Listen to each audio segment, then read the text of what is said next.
took a 2-year sabbatical, and I started looking at phase transition. So, how did society change in the past?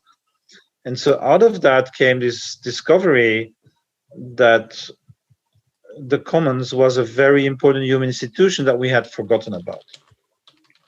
And I have a bit of a theory of history, which, it simplified, but so you have periods of human history where we are going in very extractive directions. So you have a competition between empires, nations, whatever it is.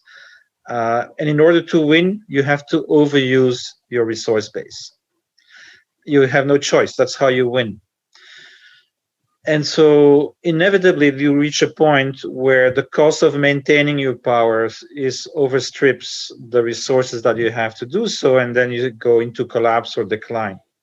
And what we see is that in these periods, civilizations go through healing periods, regenerative periods, and that the commons is a key institution to do that.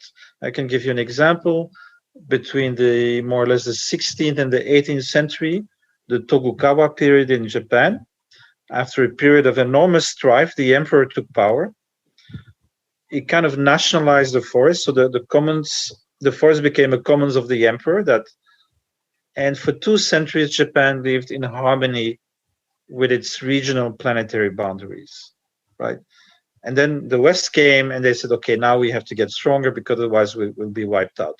And that put an end to it. So they went themselves into an extractive period in the 19th century. So you see that kind of pulsation between extractive and regenerative, and the key role of the commons in the regenerative periods is what I'm convinced of. And so now we are in a situation where there is a polycrisis, like a series of cascading systemic crises at a world scale. So there's nowhere to escape, no other place to go.